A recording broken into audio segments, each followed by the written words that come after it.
The one thing that the Adam Henrique situation has made me wonder about is if you're Stan Bowman. Okay, first of all, let's play a little game. At trade deadline, what's easier to get, a center or a winger? What's more readily available? Winger. So again, I think we've had this conversation before.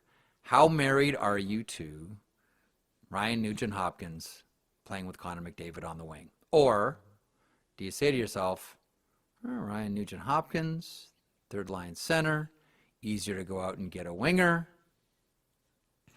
That's what I wonder about here. If he's out, Liam, to your point, if Adam Henrique is out longer. I know I keep trying to force this like third, but I keep coming back like third lines in the playoffs, as you guys know, are so important. And, if you believe the top six is wash and you win with your third line, we saw this with Florida, we saw this with Tampa, we saw this with Paulson's line in 07 with the Ducks.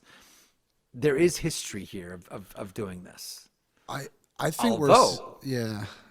Go ahead, Lynn. I was going to say, I think we're seeing it right now of how essential a third line is for the Oilers.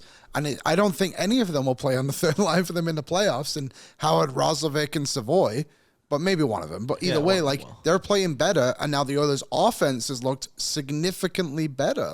And imagine what they could do if you're right. If Nuge falls down, they get a top six guy or they get a third line center, whatever it is.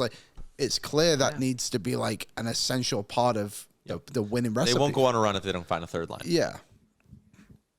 And that's it. That is where you win Stanley Cups. These guys don't often win, Conn Smythe trophies, but ask the Pittsburgh Penguins how much that Bonino line meant to them. Yeah. Ask Brian Burke what Sammy Paulson's line with Moen and Niedermeyer meant to the Anaheim Ducks in 2007.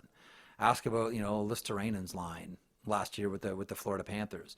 Ask about Yanni Gourde's line with the Tampa Bay Lightning. Again, these guys are not the superstars, but you can make the case that could Phil Kessel have won the Conn Smythe Trophy?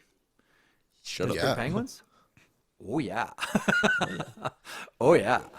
That's why if you're Stan Bowman, again, it is, and I know I've talked this with you guys all season long. If you're Stan Bowman, it's the quest to build the third line.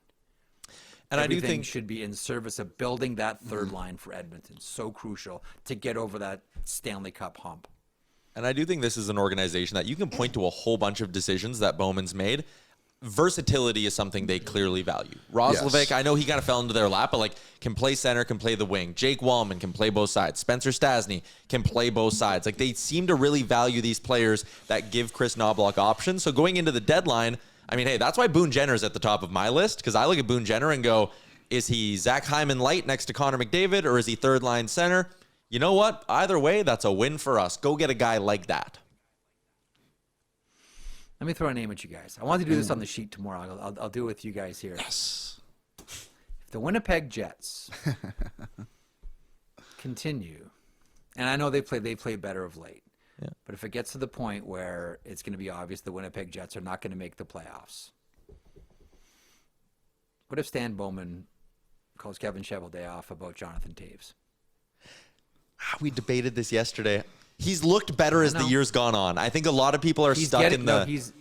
He's getting better. And do you want someone in the playoffs who's going to win 70% of the faceoffs? Yes. Ideally. Because there will be teams that come to Winnipeg asking about Jonathan Toews, and he costs you basically nothing, right? Yep. And he would have to waive to go, but nonetheless. I really wonder, and as Winnipeg fell, that was one of the names that I kept wondering about and where he could fit. Mm-hmm. I don't know, man. Edmonton in the middle, third line. Here's my concern with it. Again, if he would waive, yes, it's the bonuses for me. And I was texting Hart from Puckpedia just to get clarification on it. But if you bring him in, because remember playoff salary cap, all that stuff, you're going to be on the hook for $500K when you make the playoffs. That's his bonus. $250K per series win. And listen, if you win the Stanley Cup, no one's going to give a shit about the $1 million bonus at the end. But still, there will be bonuses on that deal if you go on a run with Jonathan Toews. And I guess if you go on a run, are you really going to complain? But the bonuses are a factor there, especially with that playoff cap. No doubt. This is, again, there's no perfect scenario here.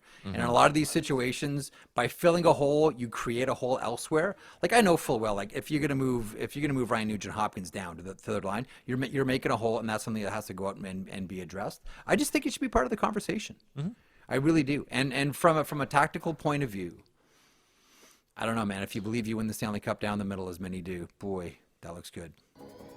What's up, Nation citizens? If you enjoyed today's episode of Oilers Nation Every Day, make sure you hit the subscribe button here on our YouTube to not miss any of our content. We got you covered from interviews, insight, analysis, everything you need to stay up to date on everything around the team. Hit that subscribe button so you don't miss a video.